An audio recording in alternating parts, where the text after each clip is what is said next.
All right, all right, all right. How's it going, everybody? Ugh, I want to do like a normal intro stuff, but I'm actually kind of tired. This week has been long, but what the hell? How's it going, everybody? This is Gaming Over 30, and I think, X, you had a question this time. Yeah, I'll let you lead on it this time. I'm always leading. Just do what I rolled on. Listen. All right, so the question is, story versus gameplay. Can a good story make up for a terrible bug-filled game, or a fun game make up for a pointless, nonsensical story? Yay! There you go. There's a question. Semi screwed up, but yeah, there it is. Like, yes, you have delivered it final perfectly. Answer. So where do you stand on it? Like gameplay versus story for you? Well, when I thought of a bug-filled game, I thought of Cyberpunk. Like I really loved that game. I really enjoyed the hell out of it. But the problem was that it just kept every now and then it would crash. At least on the PS5, it wasn't like on the PS4. Oh God, the PS4. But on the PS5, it ran pretty much. Yeah, I know. It ran pretty much okay. And what kept me engaged to the game was just the story. The story was really. I like the story. But there was a lot of side quests, a lot of things that get tied up in the game, and I just really enjoyed the story. So every time the game crashed, it was just one of those things where, it pissed me off. But I want to know what happens next. What am I going to do next? That sort of stuff. So the story kept me to that. But you didn't have a story for Tetris. You didn't have a story for like other games that are just fun to play. But that was my bug-filled one. At the beginning, it was filled with bugs, but the story kept me engaged. The game kept me engaged. It was a good combination of both story and gameplay. They kept me there. That's kind of a thing you think about when it comes to like Western RPGs, is how buggy is this game going to be, because they're going to try and do something big with it, and you're hoping that the story can help out if it is a buggy game to kind of keep you going and stuff like that. Like, I know you don't see it as much when it comes to like JRPG games and stuff like that, where it's a bug issue and stuff like that, and those are definitely can be story driven. But I do believe for me, when it comes to, it's like what genre of game I'm playing is going to depend which powers overall. Because in like Persona, the gameplay is really, really fun, but I actually enjoy the story more than the game, and that's why I keep playing it, because the story kind of keeps me more into it, because the gameplay kind of gets repetitive, so it could get a little boring for me at times too. And it's like, all right, gotta do this again, gotta go fight this, gotta level up that. And once I'm done with the dungeon at some point, it's like, all right, now I'm actually gonna go and do the story and create all these like bondings with my peeps and see who actually wants to date me. Is it going to be this guy or this girl? Or, hey, look, that's an older person over there. Can I make this work? Let's see what happens. So for me, I think for the genre itself, that's where it changes. But in the Western RPG aspect, the story has to catch me more than the gameplay of it. Because if it doesn't have a good story, then I end up getting lost and bored with the gameplay of it, because there's just so much to do that my brain kind of goes, this is a lot, and I just shut off. Persona 5, Persona was good. Like the story was awesome. They gave you options. So you can always go back and be like, well, I'm going to date this person, or I'm going to date that person. So that was the story tied into everything else. It was fun to have the options and to go back and replay it. I think Cyberpunk was a pretty good example, mainly because it's like it did have good gameplay. There's a lot of systems that were in the game that a lot of people could work, but they did they just had a lot of effort into actually like having different story beats, having stuff go a very particular direction, and pretty much the gameplay also in some ways dictated how the story was going to go. Like a lot of the different missions can be completed different ways based on the stats or what you actually put in your character. Like if your character was very hacky, there was one door you could have gone through instead of another one, and you just got a whole different experience on it. I don't think there's a game that had a bad story that I've ever finished. Like a bad story could, at least for me personally, can really kind of kill me from continuing, because there are some games where like it could be fun, but it's very repetitive. Like I want to say there was an old game. I don't even remember its name anymore, but it's like I actually own it as I like, oh, this game right here is my example or whatever. I just never remember it though. It's an old PS2 game, but it was like, oh, this gameplay could be fun, but it was mainly like a mission type of game. Like it had a story, but it was very like, okay, but are we really paying attention to the story? Why is this person here? A lot of stuff is not explained. It's like, well, don't you want to just jump around and shoot things? I'm like, sure, but like, there's a lot of games that do that, like in different ways, and some of them actually have a more polished stuff. Like it, after a while, you're just kind of like, oh, like it doesn't seem like you get anything out of this. And the story, like I still don't know who the main character is, and I'm playing as the main character. So there's some games where it's just like, oh wow, like no, I don't think I can really continue this. But there are some games, kind of like Armored Core, where it is very just mission based. Like a lot of it is just like, oh, you don't explore. There's no open world. It's just you start this mission, you play it, and then you go on to the next mission. But the characters, even though you don't see them, really carry a lot of my personal interest, because there's a lot to kind of really like, because they do kind of carry on why you're going into particular missions, the things that happen in particular mission, because it's completely voiced.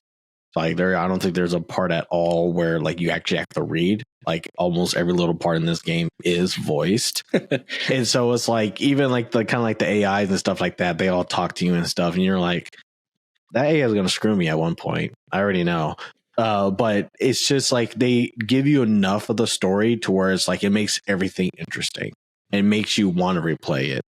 And I think that's, to me, like it's hard to have like replay value when it's like, okay, but I need something interesting the second time I play it to really care about it.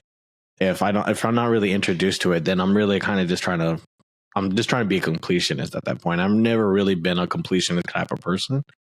Or at least like where I'll play the second time. This one I did because there were different story beats. Like if you did certain missions that came up and you did those instead of the other ones, then like the story did drastically change. So I'm like, okay, that's nice. It doesn't take as long, and I'm a lot more stronger mech about it. So like there are just some things where it's like, I feel like the story needs to be good enough for you to kind of at least complete the game. But there's a lot of times where it's all like, I can have really bad gameplay and I could just not care about it anymore. But I feel like simple gameplay and a more complex story kind of works the best. Like Persona is a really good example of complex story, and then like, oh, is basically Pokemon everywhere else. Like fire beats grass beats, whatever. They like, you can really bring it down for like what Persona is, but people, I don't think anybody's playing Persona for the battle system and stuff. After a while, some people could be like, oh, this is nice, but whatever. If you took away the story part about it, like, ain't no one playing Persona. To me, that's just a fact. That story by itself carries that game to be a really high quality game for me. Yeah, that's very true. For me, I actually think overall, though, like not breaking it down between genres, it's always going to be a gameplay over story for me. Like, if you have a gameplay that just gets me attached and hooked into it, I'm going to keep playing it over and over and over and over again. And like right now, my number one thing I'm extremely excited about to get into is going to be the new Forza coming out, because that's just going to be turn my brain off and just simulate cars that I'll never get to drive again on tracks I'll never get to drive again ever and stuff like that. And I could play those for hours, whereas like even Pokemon is another good example where if the story is not really catching me, the gameplay loop works for me very well for the most part, where I can just keep playing it over and over and over again, even to the point of like Shovel Knight is one of those games that I constantly always think about and go back to play every now and then, because it doesn't really have that story, but the gameplay of that game is just so good to me that like I always kind of have like a little bit of a fiending to try and get that same gameplay in new games that are similar coming out, and they never kind of hit that mark. So I always go back to it, and it's like I have no idea what happens in the story. I think you're supposed to save the princess or something like that, and there's these other dudes and stuff, but all I know is that I'm going to use my shovel and kill that knight and try to see how much runs I could do without having to get save points to do it harder for myself and things like that. And that's where I go, like, in my brain, gameplay does everything because I can ignore a story and just go ahead and play the game if the gameplay is really good. I can see that. Go ahead. You made a point about the different. Oh, I was gonna say you made a point about the different genres. I didn't think of it that way, because we do have, like, RPGs and JRPGs and Western RPGs and that sort of thing, where the story might seem more important. Like, I'm not Call of Duty, or was it? I think it was shoot. Oh, the one that Respawn made. Titanfall. Like they didn't have a story on the first one, right? It wasn't until the second one that they actually had some kind of campaign to it, and it was a nice added touch. Like, it was a pretty decent story. I liked it. But for those games, you're just going in and shooting anyways. But it's good to have that Call of Duty, like when they had the controversy about the airport scene. Like, are you sure you want to do this? It only adds context to the story. Like, yeah, it's still a first-person shooter, and for the most part, you can go into the multiplayer and ignore everything else. But it's nice to have that touch of being like, I'm the hero, or in that case, definitely the villain. But yeah, it's good to have story in that. The other ones I could think of, like Mass Effect. Mass Effect was awesome. It was an amazing game to me. 1, 2, I think being the best one, and then 3 after EA bought, and that's another story. But Mass Effect was an incredibly good story. It's not too hard on the gameplay, but it's all comes down to, okay, well, I'm going to play this game like this. Next time, I'm going to see what other choices I can make. Like everything happening with Baldur's Gate, I am adding to the complexity of the story. I'm enjoying it again because of the story, and I want to get a different story, even though I'm playing the same game, the same gameplay. I'm getting a different story depending on the perception of, like, from being a bad guy or a good guy or somewhere in between. So the story to me is even if it is something like Call of Duty or something that doesn't require it, if it has something I can hold on to, then I can be like, okay, I can see this play out. I like where this is going. And the gameplay, if it might be difficult, but the gameplay, if the story's good enough, I want to get to the end, even though I might struggle with the gameplay. That's why I was saying the same thing with Cyberpunk. Losing a couple hours because I kept on, restarting sucked, but I want to get to the end. I want to know what's happening. I think when I played Titanfall the first time, it does have like a very thin story, but it's like mission based as well. Like, you're just kind of jumping into it and you just kind of play through it. And then it's like, what, 5, I think, missions or whatever. And then it's like, talking about the first or the second one? The first one, because I haven't really played the second one to see how deep the story is. Yeah. But it's one of those things where it's all like, a lot of people don't even bring up the first game, like, at all. Even now recently, like, number 2 has been rising because of, like, a lot of the fixes and the stuff that just went in.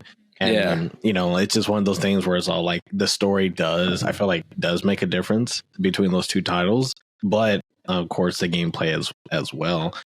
And I do sometimes think about it in genres, only because, like, that's my bias. Like, I'm more going to play like an RPG because of that bias of I like the story more in a lot of different cases. But I've noticed just a lot of games now that are not RPGs that have been doing well in the story department. And I think Mortal Kombat is a very good example of, a lot of people are like, well, we don't care about story and fighting games and stuff. And then you see what they do in the last, like, 4 installments of Mortal Kombat, and you're like, shoot, this game has everything. It has the gameplay, it has the mechanics, and then it has, the models of the characters have drastically evolved from, like, if you look at Mortal Kombat 9 and Mortal Kombat 1, you're just like, Jesus, this is a true, like, God, this has changed a lot. And the thing is, you could still play 9's story and be like, oh yeah, actually this is pretty dope. But, like, just a lot about the Mortal Kombat itself will weigh into a lot of stuff.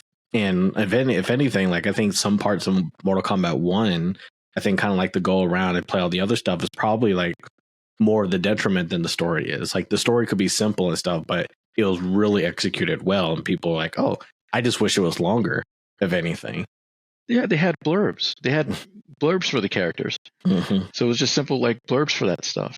And it's smart to me. It's a smart business decision to have, even with the writer's strike stuff. Yeah, that's all. So you need to have a good story business side, because you've seen everything that spun off from Mortal Kombat. Mm-hmm. You have the movies, you have the games, you have the merchandise. Everything spun off from it, and everybody can recognize the stories. Like everybody can recognize Sub-Zero and Scorpion, and it's the skeleton dude that breathes fire. All right, we're like, in some way, the story attaches itself to other things. Cyberpunk, same thing happened. Cyberpunk came out, it had its controversy, but regardless, we have the animated series for Cyberpunk, which was amazing. Love it. Yes. It was amazing. And you can spawn, if you invest yourself into having a good story, you'll have people follow it. It's the same thing with World of Warcraft. Like, well, okay, orcs and humans, there wasn't much there, but once you start building upon it, I think WoW has been around. I played it when I was in the military, like 2003. Yeah. I believe. I think I was in And college. the story has continues. Yeah, like beginning college. I was at a training station. So I mean, like, the story has evolved, has grown with it, but that's the investment into it. You're going to pull people and keep people with a good story. The gameplay may change. Mortal Kombat has changed, even though it's a fighting game. The gameplay will eventually change. More mechanics and everything else, but everybody can recognize, it's that movie, it's that series, it's that cartoon, because they had a story to build off of. I think they're trying to do the same thing with like League of Legends. Like League had their animated what do you call it? Series. Animated show on Netflix. Yeah. Arcane. Yeah, the animated series. Yeah, Arcane. It was an awesome it was an awesome series as well. Yeah, really good. Like they're doing good on taking that story and translating it to a much wider audience who will never pick up a joystick or a controller, or maybe not even interested in it. They can bring it to that larger audience and be like, look, if you like this, there's a game to it. Like The Witcher, same thing. The Witcher were games, and if you like the games, maybe you're gonna like. Damn, we're plugging in Netflix a lot. You're gonna like the series. So a good story can add into everything else. Can get a brighter audience to your side, and that's why I liked the story to come. I like the story there. There's always going to be room for games where I just want to turn on and run around, cast stuff or shoot stuff up and have fun. Just let my mind go empty and just play. But stories where you invest that time, where you put in that, okay, I know who this character is. I can relate to him. I like him. I hate him. That Game of Thrones type of idea, like, oh yeah, these characters, that's my character. That's who I'm rooting for. Where you can invest that time just means, you can get more out of it. That's why the story is so important to me. Yeah. But it is fun. It is fun to just run around and do stuff and play. So, I mean, League of Legends is a really good example of like, why stop there? Because they like even the Nintendo Direct had another League of Legends game come out, with some of the characters and stuff. And I think for me, story just gives characters purpose. Like I guess for me personally, I want to know why we're here. Like, why are these people fighting? Like, what is the background of all this? Even for fighting games, it's like you don't want the game to just start and like you don't see like kind of like their quirks. You don't see kind of like what they say. Like, you do want to see all that, because normally that's how you kind of get a favorite character. Because like even if the character is bad, like you're like, well, I like this very particular character. Like regardless of how everybody feels, and I'm gonna try to get better at the character. You don't really get. If like every game was like a stick figure and didn't have like no face, and it's kind of like, oh, well, I mean, it could be cool. Like everything else could be cool about it, but will it really continue? What like the next game come out about, with it? Same thing with a lot of stuff. Like, we brought up like a lot of Netflix stuff, but like, I mean, Harry Potter itself this year, Hogwarts Legacy came out, and that was, and honestly a good game. Like the mechanics, like the world in Harry Potter, and be like, let's just remove the Harry Potter thing. Let's just take the whole Wizardly world and let's see how that works out. Like, and it ends up working out well because a lot about what goes on in the world of Harry Potter. Like it's pretty really defined outside of the movies and stuff. But when you put it in this status of a game, you're like, oh, I know exactly where I am in Hogwarts. I know exactly where this town is. I know why everything's here. I know who these different classes and stuff are, because everything is just defined. Like, you have an idea of how everything runs. So if I feel like, to me, like, story is very important. A lot of that stuff, like, that kind of gets down to it. Like, I mean, even then, like, the gameplay was pretty nice and stuff too, but I can't say like the gameplay was like 10 out of 10, right? Like, it was good for like a wizardly one, and it was better than what I would have expected it to be, but it's not like, oh, like, you're not Devil May Crying people with different spells and stuff. Like, the goal is to use the spells that you know. Everybody wants to go to the bad ones anyway. Like, nah, man, we need the curses. All the other ones are cool, but I need to just abracadabra somebody to that was like the biggest meme for a while.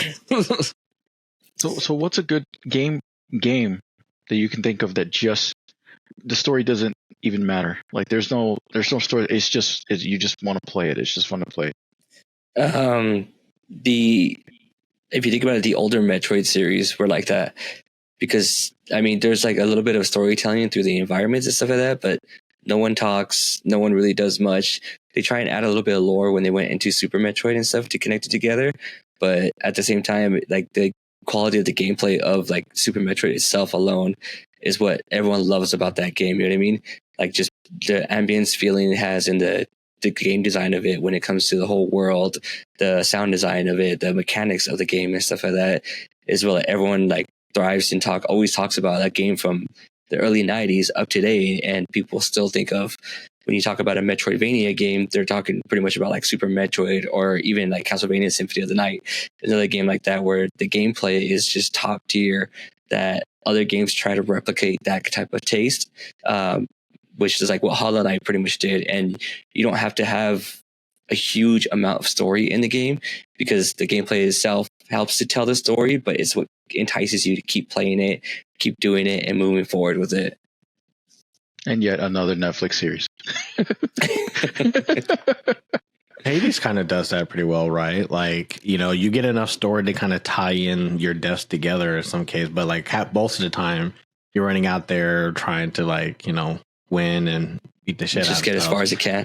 Yeah, like the best as you can. And then the story's kind of there to kind of be like, well, son, I know you lost, but it's okay. Don't worry. We got a few things that we could talk about, then be on your way. Yeah. I mean, another prime example is Cult of the Lamb. I mean, it's a story to it. Like, you pretty much have to become a cult and kill the god, but you're like the most of the gameplay is creating your village and then doing the dungeon crawling part of it and stuff like that. And then you get a little bit of 2% of the story, but like, the story was good enough to like get everyone interested in it and the lore of it and stuff like that. But it was a gameplay that with everyone it plays it for, because like, oh, I love that they mixed these two together and it actually worked. Yeah, Cult of the Lamb was really fun. I knew the story was going on, but it was the whole management thing that it was just fun to play. It was fun to play. Animal Crossing would be another one too. There's no lore. I mean, there's lore and stuff in Animal Crossing and stuff like that, but everyone plays it just because they like doing the game. Like, and when people talk about Animal Crossing, they don't really talk about the lore of the characters. They just talk about the memes and the jokes they can make with those characters that are in Animal Crossing because of what they're building in the game. I think the games that I think survive the most that don't really need too much story are like games that make you rage. Like, anything that really is like the gameplay is just there to be like, hey, I'm gonna keep playing this because I ain't gonna lose. Ain't about that life. Jump King was one where a lot of people were playing with it, and that was just everybody's like, oh god, everything about this I hate, but then people still played it over and over and over. What's another one? Elden Ring I feel like is one. That's what I was say. The game's from FromSoft. What's the name of the studio that made Elden Ring? From Software. FromSoft, right? Yeah. So, like the original games that they had, the really tough ones that everybody tries them nuts, Dark Souls. I never played through it, but from what I understand, it is that there are pieces of lore littered throughout the games. Like, if you really want to try to piece together what's going on besides getting crushed or slashed or dismembered in any type of way, there are ways to find out a deeper lore of the story, but you just have to go on and explore it. So they don't just say, okay, here's a game, go do your thing. They're like, well, here's a game. If you want to know more, you know, find this piece or try piecing the lore together yourself. Click here for more information. Like that's it's basically that. It's that lore storytelling. Like, oh, you're living in the world, so we shouldn't really need to tell you anything. But just like anything else, you can go find out. It's kind of like how really World of Warcraft was at the beginning, right? When like, yeah, they do have some story stuff, but a lot of people that at least that I met who play the game were like hunting down like fragments of the story everywhere else and finding the different stuff. Like the game didn't really feed you anything, but a lot of people were very knowledgeable about the lore because they had an extensive lore that you can go read and go find out and all that jazz. You do so many quests, and they do a good job of like, oh, hint, this quest is actually part of that other quest you were trying to do. Like from what I remember, like years ago, it was just, you know, there's stuff to do. And they even had they had add-ons where it help you like just skip over the text, because back in the day it'd scroll through and you have to wait and you're just like, I'm not gonna read this, just let me hit the button and accept. Like it's there, but you know it's a matter of, do you care to pay attention? I know some players that were just there for, I want to do raids, I want to do instances, and I'm here to basically kill everybody. I'm here for the horde all the way. And I don't care about the story, because if I see you, your flag's on, it's going down. Like they had no idea what was going on in the background of the game, but they were just there for the game, the gameplay at all. Yeah. Like for me, I was there for I was there for the game, but I was always like, okay, why did Sylvanas do that? Where did you come from?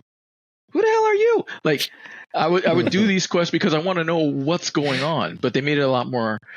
From the time I remember, they made it a lot linear. You'd open up your quest and there's like, for this section and this chapter, if you want to get through an actual storyline here, here's these steps that you're going to go through.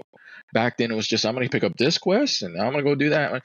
He needs help finding a dog. Okay, all right. Now I'm going to walk this cat across the street. Like it's random stuff that's putting together the quests and the stories, but you were there for the gameplay. If you think about it, Blizzard is kind of like another one that's kind of like a farm software.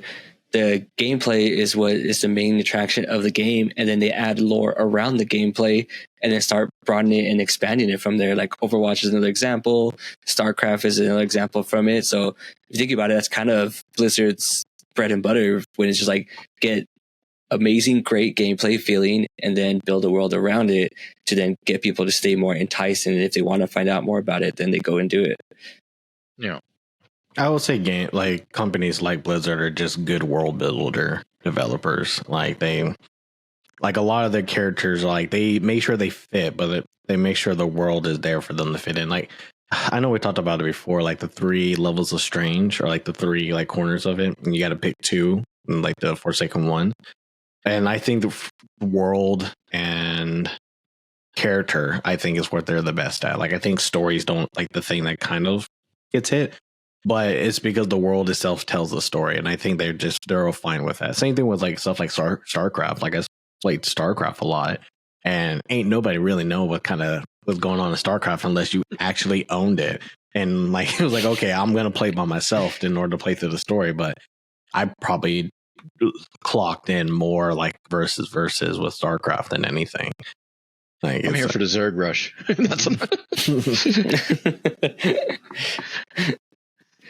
Like I want to take all of my drones and just try to kill you that way. Call it a day. Are there games that you guys could think of that have a good story but don't really have a big world building around it, lore attachment to it?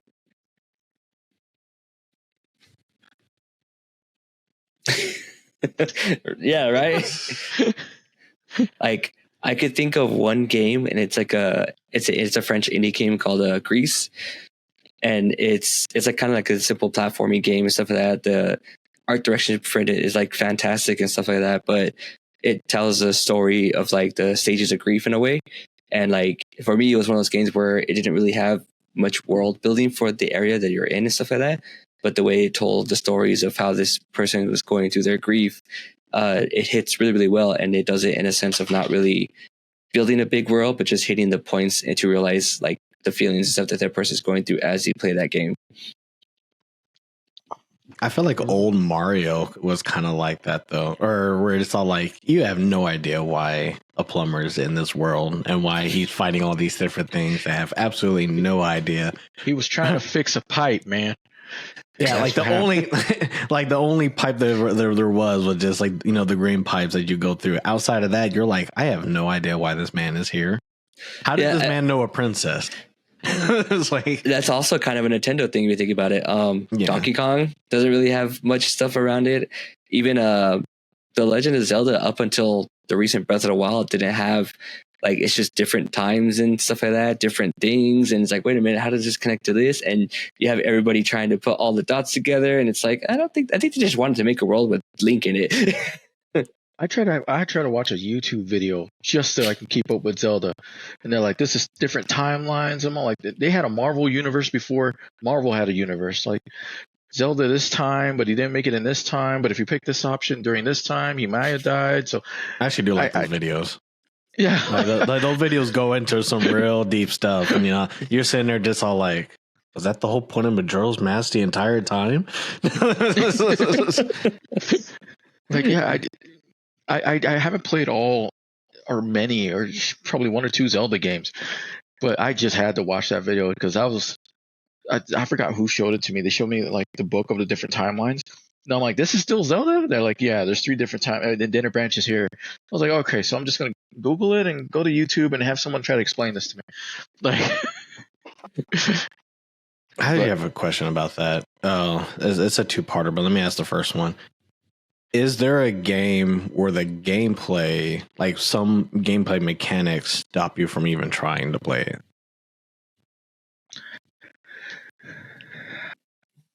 MOBAs are one of them. Like, I've tried over and over again to get into a MOBA, and I like it, but I can't dedicate my time to want to keep playing it and stuff like that.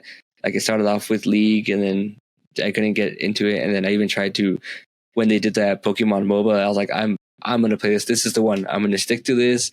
You know what I mean? It looks fun. It's gonna be cheesy, but it's like right at my skill level. I don't have to try stupid hard to do this thing, so it'll be perfect. And I fell off of it within like a week, 2 weeks. I was just like, all right, I'm done, and never touched it since, and never wanted to go back to it. I think like a game like that, like League, is kind of like my peak of that, because it's like the only reason why I played that one over the other one at the time, Dota, was because of like story, a lot of the characters, some of the stuff that I kind of liked about it, and I was just kind of really in for it for that. But I can kind of see that. But what about League? Like, what is that? Like, what was the mechanic in there that you're like, you know what? I can't do it. I think the hardest part is if you don't have a decent team to play in a sense like that, like you're never really going to have the most fun in it. Like, so as a person who doesn't do a lot of online playing and have like a lot of online friends and stuff like that, when you're trying to just play into this game and you're like, oh, well, I'm not really good at this game, so I want to use this one character, but then you kind of can't use that character because someone else is choosing a similar type of character, like a jungler or something like that. You know what I mean? It's like, okay, well, now I have to force myself to be out of the box, but now I'm just going to basically hurt the team and hurt the gameplay and just stop wanting to play this game because I don't like this part of the gameplay. I like this part of it instead, and it becomes very selective at that point. So once that selection gets like notched down more and more, it's like, okay, I'm just going to bounce out because 1, I'm not good, so no one's going to really care about it. And 2, it's like, it makes it a lot harder to get to that one specific point that I like about the game to keep doing it. That's why you do ARAM. That's all I do in League is play ARAM. That's it. Ooh. I have all the champs because I just want to play, and I don't mind being random all the time or switching around to get it. But I stick to ARAM. I don't like doing the normal because it is long, and then you'll get people that are really into this. Like, this is you're picking what item, you're going where, and you're going to do what with that. And I'm like, I want to play these characters and have fun, and that's why I stick to ARAM. I don't care if I get a random one. Like, that's what keeps me playing League is ARAM. That's it. And before they had the 3-on-3 map, that they got rid of that a long time ago. But that one and ARAM are honestly the biggest reason why I still play League now. I can't remember the last time I ever played a normal game in League. Wow. You know what really killed it for me? Like, even though I really liked League, I preferred Vainglory for like the longest time around that time. Was mainly because I didn't like the fact that like in League, it took a while before you could even really try like to play like a rank or anything like that. Even if you didn't know, there were just too many items that you had to learn. But like neither of that was really like that's a problem. You'll learn that in time. It's the ruins. I really hated the fact that like you couldn't really do anything because like your characters were just weaker. No matter who you have, the characters was just weaker from the get-go. If you didn't have like a ruin sheet that has stuff in the right place that you can kind of run with, doesn't matter. You couldn't play support. You can't play a jungler. You can't play mid. Even if you had like the best character, like, oh well, he's running Darius or he's running this, like a character that had a ruin sheet, like could just decimate you because they're just going to do that little bit of damage. They're going to have that lower cooldown, like whatever it might be. It's kind of like fighting a Pokemon with rare candies and then fighting a Pokemon to actually have max IVs. Like it's like there's just going to be a difference. You're going to be like, what the hell? They're the same thing. Like how is he like decimating me? And then it's just like you feel like that as like someone starting, and even some people, like you said, like get really into it. And even if you're fighting bots and it's all like, why are you doing this? Like, oh, you don't know how to play the game. Like they don't really consider the context. It's just like they just gonna be into it for you. And I felt like that was always like the biggest thing for me. Is like, well, until you get like ruin sheets and you can fill them out and stuff like that, I think you had to get to like level 30 or something like that. I forgot what it was. No. Yeah, like whatever you had to do before you can actually get like a full ruin sheet. Then at that point, like you're just gonna be playing bots until like the game feels like you can continue or whatever. And that's why I stick to ARAM, because it's pretty much like, hey, we're here, we're all random, and I'm here to try to have fun and win this match, but to me it feels less toxic to be in that, because everybody's like, look, we're all random, we know what we're signing up for here.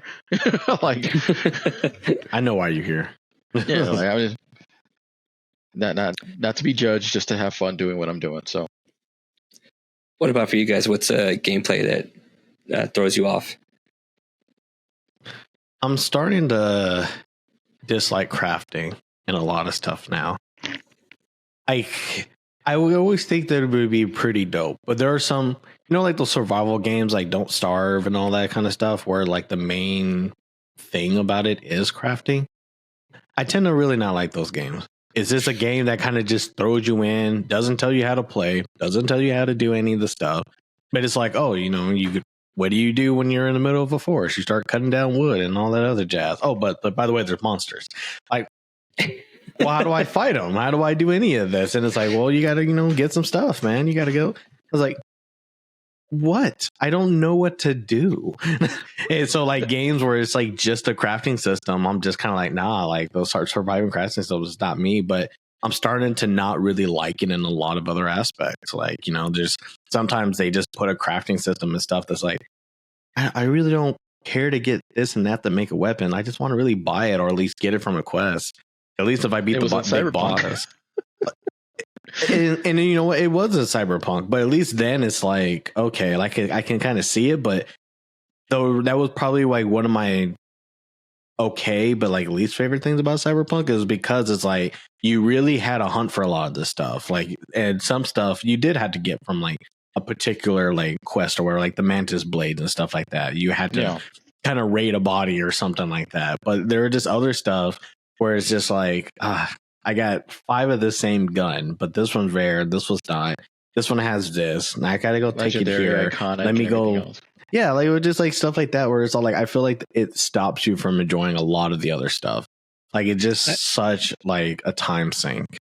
I feel that with the Monster Hunter is one of those parts where when I have to get to the crafting part of all the armors and weapons and stuff, it's where I go, all right, like I want to just go on another hunt, but I know I need to make better armor so I can keep moving forward. And now I'm going to have to go kill these monsters over and over again so I could do the crafting of it. And all right, here we go. And it sucks because there are just some games where it's just hard to really see if the weapon is even important, or because you don't want to get rid of anything. You don't want to sell it. Maybe it might be something that happens later. But then the game's like, oh, but we're not going to give you enough of that storage, man. We're going to give you a little storage, but you have a max of 500 that you can put in there. So you better be careful about that. So, yeah, I think Starfield's like that too. Like Starfield, like the whole game is like you can literally go to anywhere and there's 100 things to collect. And you got this little, like, tiny little thing that you have to kind of put on, like, oh, let me get this succulent. Let me get this coffee mug, pen, paper, books on books. But is this important? Like, what's going on? It's like, why am I able to collect any of these things? Then it's like, oh, then you can also collect guns too. It's like, okay, well, at least I finally got some gun. I was like, oh, but then like the what was it? The NPCs be all like, yo, man, you kind of carrying a lot there. Like, you might want to start like dropping some stuff off. Like dude, like you're literally having bags of bags. Yeah. And then it's like, oh, now you can't move because you have. I'm not sure if this is a game. I didn't go that far, but it's all like, oh, now you have too much stuff. Now you can't move, and it's like, why is this a mechanic? Why do I have to live? Why is this the reality thing I have to do in a game? I don't want to do that. That's why I like RPGs. You go to the next town. Hey, we got the latest weaponry and armor. Cool. Buy. Sell. Let's go. It's it's just like a pit stop. I'm out. It's like I don't really want to do all this other stuff. No. You know what game actually when you were I forgot what you said that reminded me of a game that doesn't have any story and you just play it is Minecraft. Yeah. 100%. Well, they had to create a whole nother game, so it can't have a story. It's like, they were afraid to put the story into Minecraft, so they just made a whole nother game. Yeah, it's like, I was thinking about it when you started talking about survival and all that, and I was like, I played hours on this thing. Wait a minute, it didn't tell me nothing. I wasn't saving no princess. I just had to survive because at night these bastards show up trying to kill me. Like, but yeah, Minecraft. That's But I think Minecraft does a better job at it because it's like, oh, I can interact with the world. I can break anything. I can do stuff. Like I guess Minecraft has a better way of like, oh, like I have a pickaxe. I wonder what I do with the pickaxe. Let me go pick some shit. Knock. Like hit something and see what happens. Like, like, oh, I can put a square here. I wonder what happens when I put 5 squares together. Like it does a better job of like something so simple. I just feel like a lot of other games, they just assume how to survive. And I'm like, I'm a gamer. I know how to survive. Like without Wi-Fi, I'm kind of like dead on my ass. Like I need technology. And right now you're like, hey man, like not only do you not have anything, the devil's coming after you. So you better figure it out. Like you got 24 hours before you actually starve. And it's like, what do you mean? What? Why you do this? So like, hey man, that's the whole point of the game. Have fun. Go on, champ. But it is fun, and there's nothing in the background for you. You just have to think about it and make it up yourself. You know they're there. You know the threat's there, but it's just welcome to the world. And you don't even know why the threat is there. Yeah, you're like, wait, why are these guys attacking me? What's going on here? I know he doesn't look healthy, that's for sure, but what about you, X? Is there a gameplay that throws you off? That's what I was messing around with in the background. It actually, like, the first thing I thought of was Dark Souls. The original Dark Souls, like Dark Souls.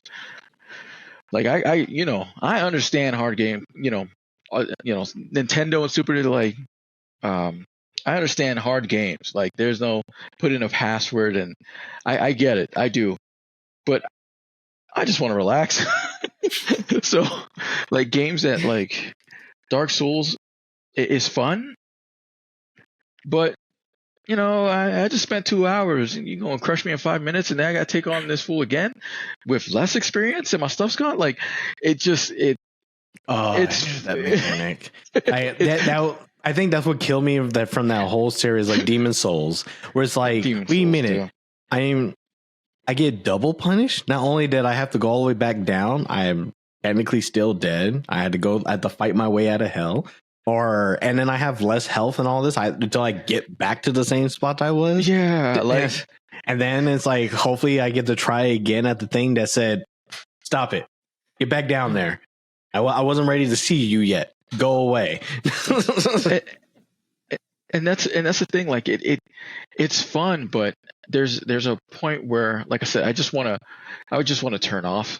I just want to play, get a good story. That's why story became so a big thing to me, because no matter if I'm getting punished, I'm still getting that story out of it. And those games, they'll punish you. You can still go around looking for the story, but I mean, it's been a long day. Like I got enough things and people punishing me as it is. So I want to chill and have fun. And maybe I'm not hardcore enough for that, but that's one of those things where I'm like, okay, I get it. You want me to go away? I'm going to go away now. I think the game I did play through. There it is. Bloodborne. I love Bloodborne. That was a lot of fun, and you still get punished for it because you're going to lose your stuff. But I it was still fun to play it. It was fun to try to figure it out. But I don't think you lose experience. Do you lose experience on Bloodborne? I don't remember. But yeah, you could lose the souls, right? You have to recollect. I think so. I don't remember exactly. You have to go back and kill the guy that killed you to get your stuff back. So there's still that mechanic there, but it didn't hit me as hard as like Dark Souls and all those. I think it's probably because Bloodborne was a little bit faster paced with the combat. Like you don't feel as slow through it. Yeah. So if you're used to something like Devil May Cry or something like that, it's kind of an easier chain game to get to it, and easier to parry when you have to and stuff like that, because you know the quickness of it compared to in like a Dark Souls or Demon Souls game. Like they purposely make you slow because you have to like time everything perfect. Yeah. The Bloodborne was a little bit more forgiving, still like technically and difficult, but a little bit more forgiving. Yeah. So Liza P was like that too, but Liza P is just like, you don't have to fight the thing that killed you. You just need to go where you died, and then you can collect the thing and then keep going. Like you don't have to actually fight anything. But as long as you have like the shortcuts and stuff kind of unlocked and stuff, it wasn't like such a drag. Like, oh man, I died. I was in this game for like 15 minutes and I died. Like now I gotta go 15 minutes back. Like no, like you want to walk around and stuff so you can kind of unlock gates and stuff like that. So yeah, you could be like, oh, I was going right and it took me 15 minutes. But if I go left, shit, the door is right there. It's like, that's why I think where it kind of makes up for that. And like, it wasn't so punishing. Like, oh yeah, I mean, I died. But the thing that I think that sucks is like, when you use up like actual items and stuff, you don't get that stuff back. Like that's probably a mechanic I'm not a fan of. Like if you die, like, hey, give me my stuff back. I want to perma lose stuff. And then like the shop's like, oh, I'm sold out. You can't get none of this. I'm sorry. You're bad that you died. It's on you, kid. Yeah, pretty much. It's like, look, man, I was here. I provided. What else you want from me? Like, I'm not an infinite money glitch. No. So the second part to the question, and I'll say it in like two different formats, but is there a story that was either so completely dense or complex, or just like, man, this story is just flat out awful, that it stopped you from either playing the game or even continuing?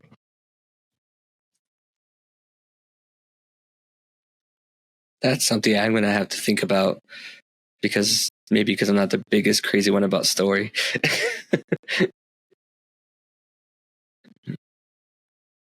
Do you have one off the top of your head, DuShaun? For the bad one, I completed the story, but I've already talked about it so much, like Forspoken, where like the gameplay, honestly, by itself could survive. Like the gameplay and everything about it is actually pretty dope. But the reason why you were there dealing with the main character's like shenanigans of like the type of person that she is, and the fact that's like the world was pretty dead. Like there was only one town that had live people, and it just reminded you how much they kind of hate you as a person. Like it really like even for like, I want to play the DLC, and it's like, oh God, like it came out in May and I didn't even know it came out. And I was just like, I just don't want to go back to it, to be quite honest. But like when you get like all the powers and stuff, like the powers were dope. Like You know, like you were basically the Avatar, but like in magical form. Like it was just like, yeah, like compared to like the actual Avatar game that came out a few weeks, like that shit was like terrible. Or like last week or whatever. It's like this game is a way bigger improvement than that. But the story was just so like, I know a lot of people probably didn't complete the game because that story was horrible. And it's like, yeah, you could skip it, but then you have to also play in this empty world where it's like, I don't really want to explore this. Like, I don't really see a point, and it takes me so long to get to the point I need to be that I'm like, really, I'm just speeding. Once I can run fast and do all the other stuff, like that's probably the only saving grace where you're like, nah, I ain't dealing with that. I'm not either. Like, we gotta go. As far as like complexity, like density, I think the Tales games are probably the biggest on that. Well, not the Tales, the Trials games. The Tales games I can get into because they're like Final Fantasy, like they're different. But the Trials games, all the games in some capacity connect with each other. And it's really hard. I think that's probably the worst thing about RPGs. It's really hard to get into them when you are like, oh, well, I haven't played the first game, so I won't really know what's happening in the latest game. So I got to go play the first game to go play the second game. And that at that point, that kind of stops me. Like Trials is all like, some of the games play so similar that it's like, well, you got to go play the other 5 games so that way you can have an understanding who these characters are in this game. But then you also have to play this side of the map too, who these are, so you understand the world a little bit better because these two things are happening at the same time. And so they give you the full context. But then you got to go get yourself an old Game Boy. You go get the Game Boy version of this game so that way you kind of get and you're just like, there are 19 games in this lore that all connect in some capacity, but not like in a straight line. They're just like, hey, we're going to all feed in the same pie at the same time in some kind of fashion. It's like, oh God. I gotta try, like when we were just talking about like watching a YouTube video, like with like Legend of Zelda, the YouTube video for this one, I was like, no, this looks like 2-3 hours of this, and I think it said part 1. I'm out. It's like I can't even like watch it to get like up to speed. That's too much information. That's like Zelda. Yeah, it's like I think I had an easier time just watching all of Kingdom Hearts in a video than I did for the Tales series. At least Kingdom Hearts was like, actually, this was some needed content because there's just some things that you just don't get in Kingdom Hearts. You know, it's like, yeah, well, it was fun, but like that just, I still don't get like the back end, like who are these people after all?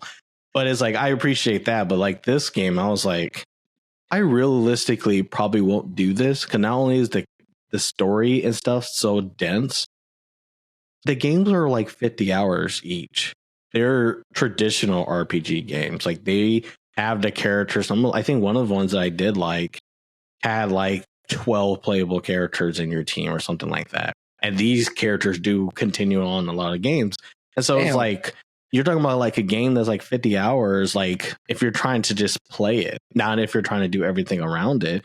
So games 3, 4, 5, or also 50-hour games, at that point, you're just kind of like, man, I really do want to play to see what the hoopla is about. But shoot, the only time I ever give that much time is really a gacha, and it's because they have cracked things that they gotchas do for me to keep playing the game. Like, it's hard for me to do like for an RPG when I'm knowing this RPG is going to take 50 minutes. And knowing me, it's probably going to be 65, 70 because I'm probably going to do the other stuff. Yeah. For me, it's going to be... for the story being too much for me, and I know this is like a thing that people will be probably against, but it's Kingdom Hearts. Like I tried to get Kingdom Hearts when it came out and stuff like that. So I was like, oh, this sounds like it's right up my alley, kind of Final Fantasy like with some Disney stuff. I'm into this, and I would play it, and then the story would go on, and I should be like, no, this is what's going on now. Who were you? And then like the second one came out, I didn't even beat the first one at that point because I was just like, I'm just not going to pay attention to this. And this gameplay isn't enough to keep me going. And the story for me is just not doing it for me. So I'm just going to dip out. And then like my son ended up getting into the games like a couple years back. And I was just like, so what happens? And he's like, it's fun to play. And I'm like, okay, cool. I'm surprised you're not into it. Yeah, it sounds like it'd be something right up my alley, but because of the way the story goes and stuff like that, like it just throws me off every time. I tried like 2 or 3 times to get into it. I could definitely see probably the later installments kind of killing that vibe a little bit. It sucks that you couldn't really play through 2. Because I think that's the only one where the gameplay does kind of rise with everything else. But it is one of those things where it's like, there's just some parts of it that you're like, okay, like, who are these people? Why is everybody upset? Like, what's the real reason why everybody just wants to punch everybody? Like, I understand why Goofy and them are here. I think that's they did a pretty good job of giving me that Disney level story complexity. Outside of that, it's just like when they start doing like that Final Fantasy level story complexity, and it's like, okay, no, we need context. Like, I need to know why these people are hooded in the first place. Like, that seems kind of a weird concept. dope hoods, but I need to know. And that's what you were saying about Forspoken. That's why when I played the demo, I really liked it. Like, the gameplay looked really fun. The gameplay was fun, but once it came out, I would hear about the story and the complaints people had about the story and the reviews about the story. And like I said, I'm a big story guy. So once I saw, okay, the gameplay is fun and everything else, but I don't like the critiques that are going on about the story itself and what they have to say about the main character and how they feel about it. Mm-hmm. Where I was just like, yeah, I'll hold off for a little bit. I'll wait to see what happens with the game. If it goes on sale, whatever the case may be, then I'll try it then. But it's actually the story and the reviews I heard about the story that kept me from getting the game itself, because of the how they were building out the character or what they said about the character. But then it's the same thing with Saints Row. Saints Row is just fun to play. The story has never been like 1 and 2 had pretty good story, and then 3 just lost it. But the fourth one was just hilarious. But the 4th one took down the entire studio. Yeah, like it made me like, that was the whole point. It has a funny story to it. Like, by the time the second one was like, we're not going to be Grand Theft Auto, we're Saints, and then they started going that extreme route. The story was still hilarious. The story was still funny, mm-hmm. And then they brought in the reboot and all the politics that were put into it. I still find the story hilarious to me. It's still funny to me, regardless of what gender you want to identify with, or I don't care. It still makes me laugh. Like, mm-hmm. I still enjoyed the story. Is there? Yeah, I liked it. Yeah, it's pretty funny, but the gameplay is what keeps me going, and the added DLC that they added for it. Like, I forgot what they called it, the cosplay missions. They added the last DLC with I forgot what it was called. But that whole scene it cracks me up. It's funny to me. So it's a combination of both. But when it came to the story that kept me like, yeah, I think I'm gonna wait. It was everything I heard about Forspoken. I was like, shoot. I normally will not touch a game if the game itself is a retelling of like the story that you already know. What's a good example? Like the original Harry Potter games, or like games where they're like, we're gonna feed you the entire like anime movie and stuff, but you get to experience it, but you have to go through the story beats, and it's like, I already know what happens. Like, everything else is just kind of like, it kind of like reminds me of the dinosaur game when like you have no internet and you get to play the dinosaur game on Chrome. It's kind of like that, because it's like, it's like, oh yeah, it's fine, but it's like, it just gives you something to do while you can't do the thing that you want to do.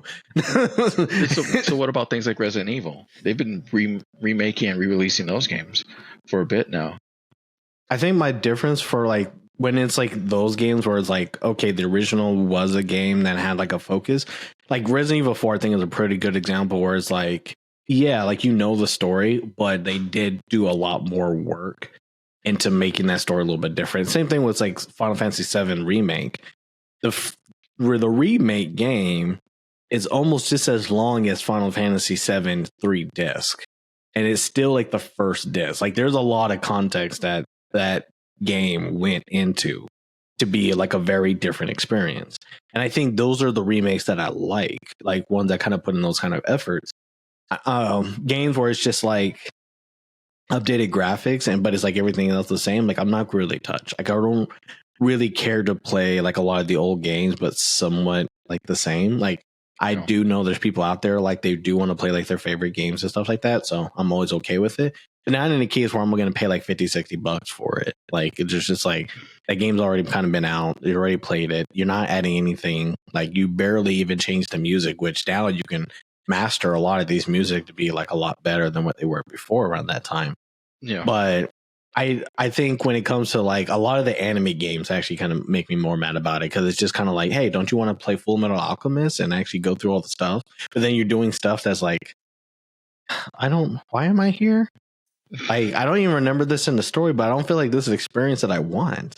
It's like some of the stuff is just all like, like this series makes money and you want to play the game. And it's like, no, not really. Like, they're just some games are like that. A lot of gacha games are like that right now. Like for like One Punch Man, it's like, hey, don't you want to play One Punch Man gacha game? And it's like, I don't really care about a lot of the characters that say I want this to be a hero collector.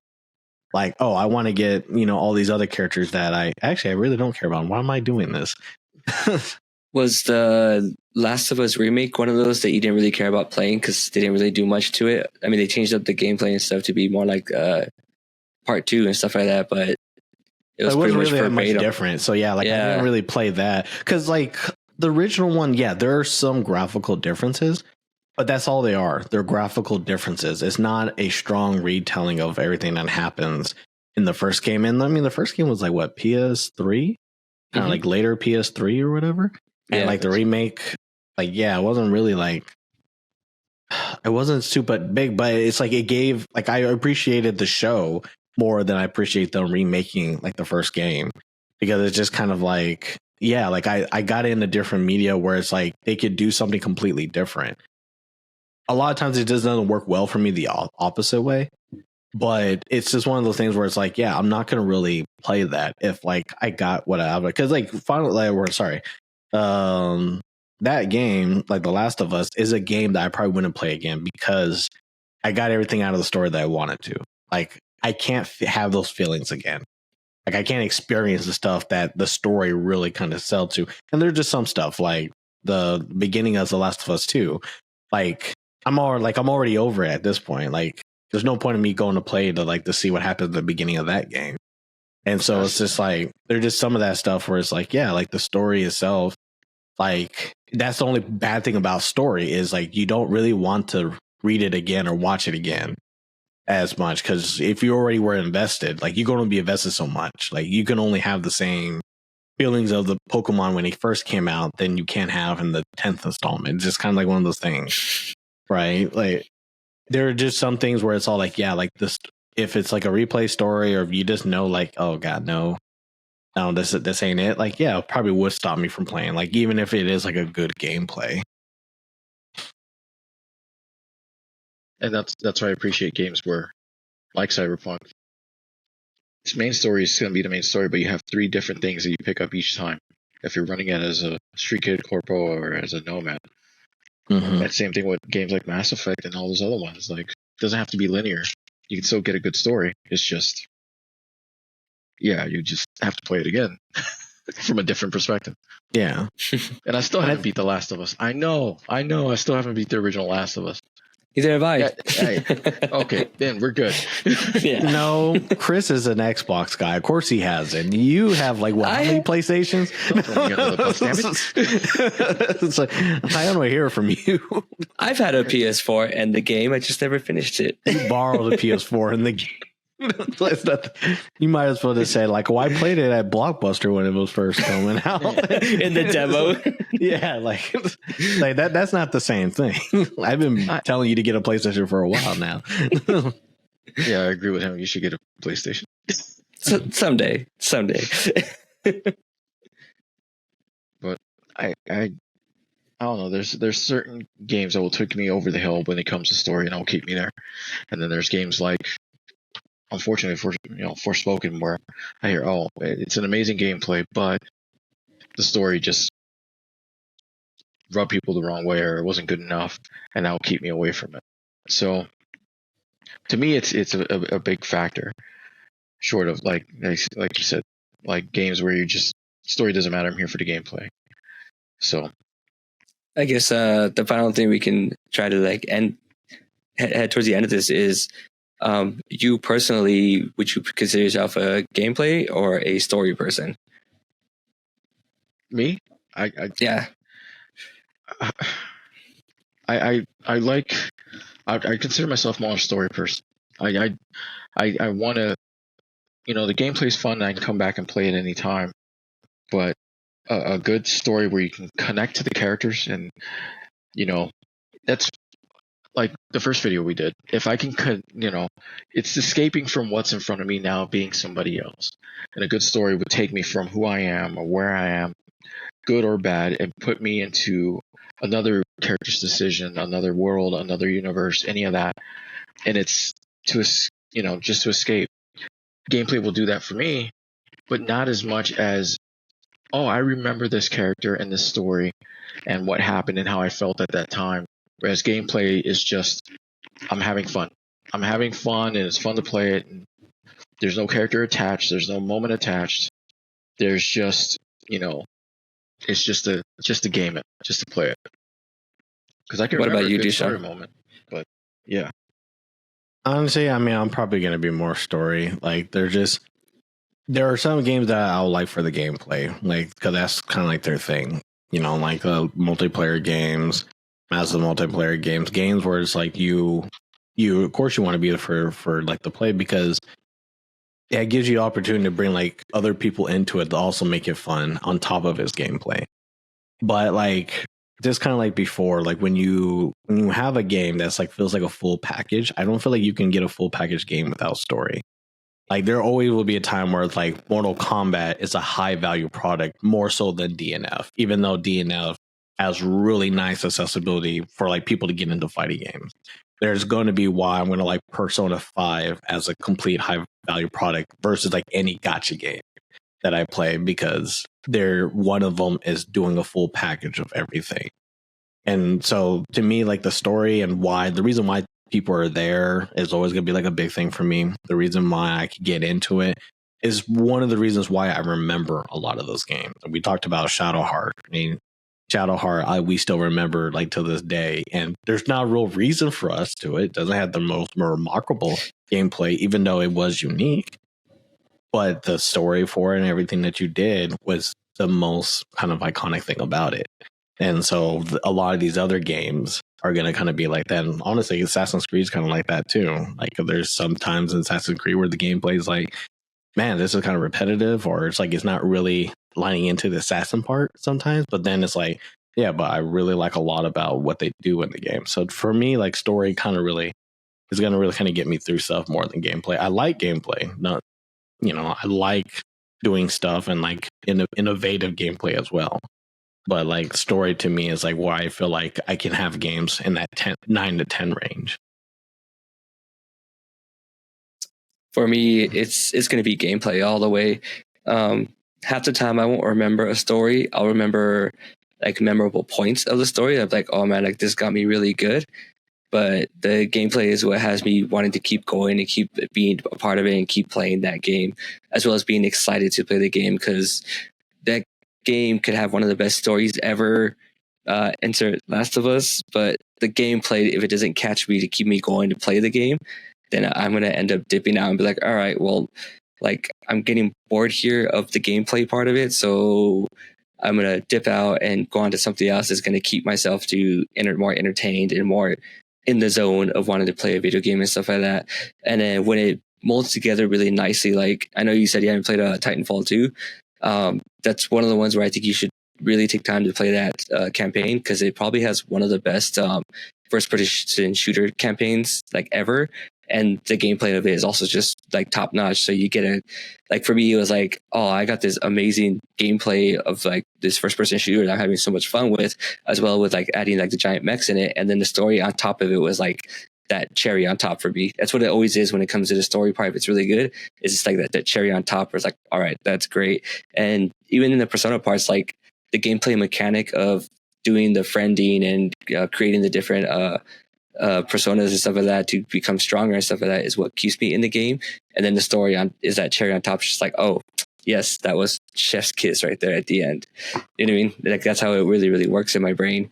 And so I think that's why recently it's been a lot harder for me to play a lot of like AAA games and stuff like that, because they're usually heavy based games or heavy story based games. And so if the story is just not catching me enough because the gameplay is not good enough for me to keep going, and it's not saying that they're bad gameplay, it's just not keeping me to keep myself entertained, that's where I start falling off on them. And I go, okay, well, it's probably one of the reasons why I don't buy a PlayStation 5 is because like a lot of those games are going to be story based games.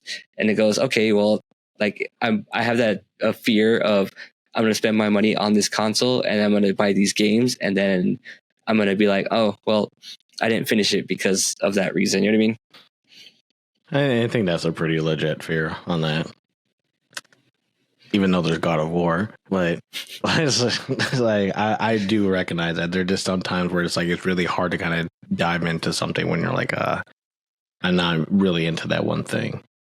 But with that being said, gentlemen, thank y'all for coming on here, like talking about that. This was probably like a long.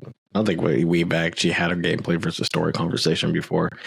So no, it's good to have like a third person, because that way it just doesn't seem like we're all disagreeing and stuff like that. So it is nice to like kind of have something where like it definitely does have a line. And some people, I feel like nowadays the line's a little bit more blurred in some cases, but yeah, I think we can all agree, like, games have definitely gotten better in both categories. So with that being said, everybody, this is Game Over 30. If you want to see some more videos, don't forget to go to our YouTube page. Once I am, trying to get everything else together, there'll be more stuff added to Spotify. So that way, if you just want to hear our beautiful voices and not really see our faces, I understand. I got the Santa Claus beard coming on in October, but it's one of those things where it's like, I'll get around to it and we'll have those episodes going on, but these were on YouTube and stuff, and you can always just put your phone down and let it just ring. I'm just saying that there's always ways to kind of come by, but if you did like this video in particular, like the video, subscribe to the channel, and we hope to see you next time. Laters.